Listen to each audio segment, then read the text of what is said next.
Hayırlı күн оқырман. Соңғы эфирде Айдаға екі жігіт таласқан болатын.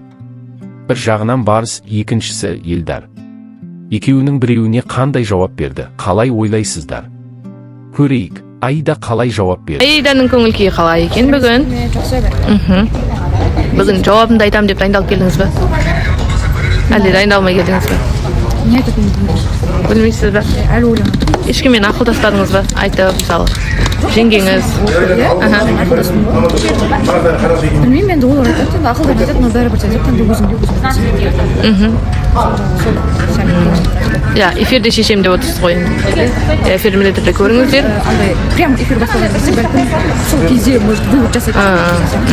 Қазір білмеймін. Ал Барыс болса өзіне сенімді болуы керек. Өзін таңдайтынын біліп отырғандай жауап берді. Оны да көрейік. Қалай екен бүгін? Саламатсыздар ма, жақсы? Бүгін жауап естуге дайынсыз ба? Қалай дейсіз? Жауап естуге дайынсыз ба бүгін? Әрдайым. Қандай жауап болса да қабылдай аласыз? Әрине. Ренжіп қалмайсыз? Әрине. Айда үнсіз жүр. Ішкі сезімдері бір-бірімен арпалысып жатқандай. Бір жағында тұрақтылық пен сенімділік ұсынған Барыс, ал екінші жағында жаңа сезімдер мен белгісіздікке жетелейтін Елдар, бірақ Айда не қалайды? Бұл сұрақ оны мазалай берді.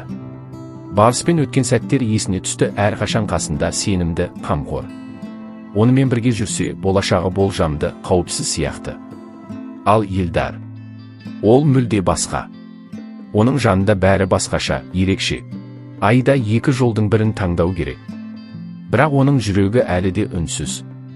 Бүгін жауабын эфирде естейтін шығармыз.